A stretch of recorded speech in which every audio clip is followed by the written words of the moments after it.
और बड़ी खबर जम्मू कश्मीर से आती हुई। उमर अब्दुल्ला जम्मू कश्मीर में बडगाम और गांदरबल दोनों सीट पर आगे चल रहे हैं।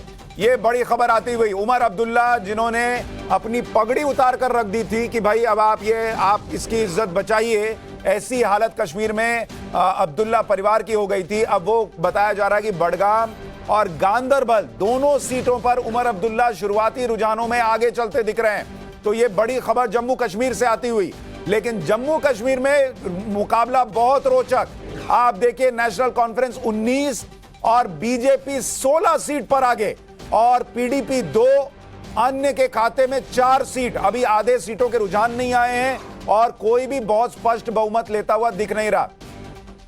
इसी तरह हरियाणा में अगर आप देखिए, कांग्रेस 35 सीटों पर पहुंच चुकी है, बीजेपी 56 में से 20 सीटों पर आगे है। अटेली से बीजेपी की आरती राव हरियाणा में आगे चल, सिरसा से गोपाल कांडा हरियाणा में आगे चल रहे हैं, झज्जर से गीता भुक्कल आगे चलती हुई यह खबर मिल रही है और विनेश फोगाट भी आगे चल रही हैं अपनी सीट पर।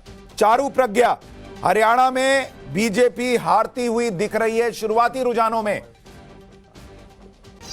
नमस्ते। अरे बहुत जल्दी आप हार जीत का डिक्लेरेशन कर रहे हैं। अभी तो बैरली 8:15 बजे हैं। लेकिन शशांक जी, अभी थोड़ी देर पहले मैं बहुत सारी बातें जाटों के बारे में सुन रही थी, मैं नाराजगी के बारे में सुन रही थी, खट्टर जी के बारे में सुन रही थी।